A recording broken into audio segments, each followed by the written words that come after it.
Um, Hello, my name is John Ferris. I'm the president of the California Sons of the American Revolution, and I'm here tonight with Jorge Luis Garcia Ruiz, who has just come out with his book, Revolution.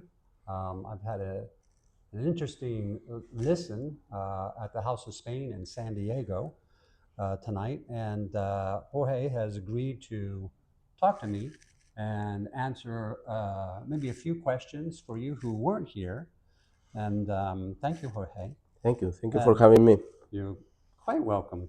Um, so the first question I have is, why has the Spanish participation in the American Revolution been so quiet on the side of the United States? Well, there were a lot of reasons for that, but the main is that in the eyes of the congressmen at that moment, Spain was the real enemy because the United States they wanted to grow west, and they were growing over Spanish territories. So even in that moment, you cannot. It's very bad to recognize that those guys in Spain were helping us a lot, and we just stab them in the back and get the territories from the Spanish Empire. But this is the main. But we have a lot of reasons. A lot of reasons. For example, to have to repay the debt with the Spanish crown. Another reason. Okay. There is a lot, and all of those reasons are included in the book. Yeah, I started reading it. It's very much an eye opener. Um, what was the most significant contribution to the American Revolution by Spain? By Spain, everything. Everything. Everything. What I found with the research in four different sources, which is the problem is that the Americans didn't want to read in Spanish so far, and the same problem we have in Spain. The Spanish researchers they try not to read in the English, and many of the documents here are written in English from the British or from the Americans, and then we have the French documents, and also obviously the Spanish documents, and the Spaniards they have a virtue. I think it's a virtue, but it's a problem for other people, that we were very stubborn in record everything in documents. So we have. Okay, well, the second question that I have is, what was the most significant contribution to the American Revolution by the Spanish? Well, out of the documents, I discovered that Spain contributed with everything, because in that moment, France was really so broken after the first war, the 7 Years' War, that they didn't have money to even recover its army or its navy. So they had absolutely no money to get into that war. So the documents that we have, that from the different archives, we have a very good archives in Spain and in Mexico City and even in Peru. We have a lot of archives. At the end, we have all those documents. So this is a virtue that the Spaniards have, to have everything recorded for 6 copies, even 6 copies.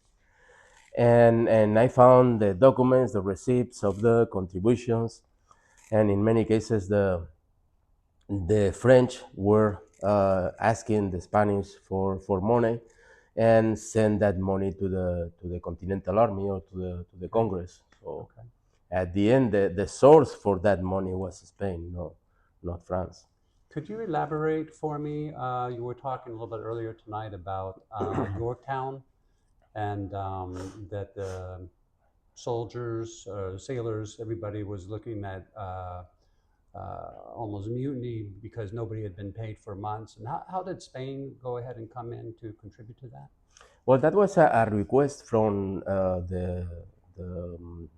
the French General Rochambeau and the Admiral de Grasse, that they were saying, yes, I unloaded 4,000 soldiers in the north. They are going south to meet with the Continental Army in Yorktown, but they are saying that if they don't get paid, they are not going to fight in that war. and even the supplies for there was a first batch of 100,000 pesos dollars just to resupply the French army of the grass, the French navy of the grass, the admiral of the grass, and they unload all that tons of silver coins, Spanish pesos. They unload on French ships, and they took that money to Chesapeake Bay, and that was the same for the same for the Continental Army. They were about to mutiny, like you said. Yeah. If they didn't get a single payment to fight. And that was an interesting backstory that I'd never really heard before. So No, we have the you see in the presentation we have all the documents, yeah. I put all that documents, picture of that documents and references, where to get to the archives to those receipts. And How many documents do you think you went through to go ahead and put your book together?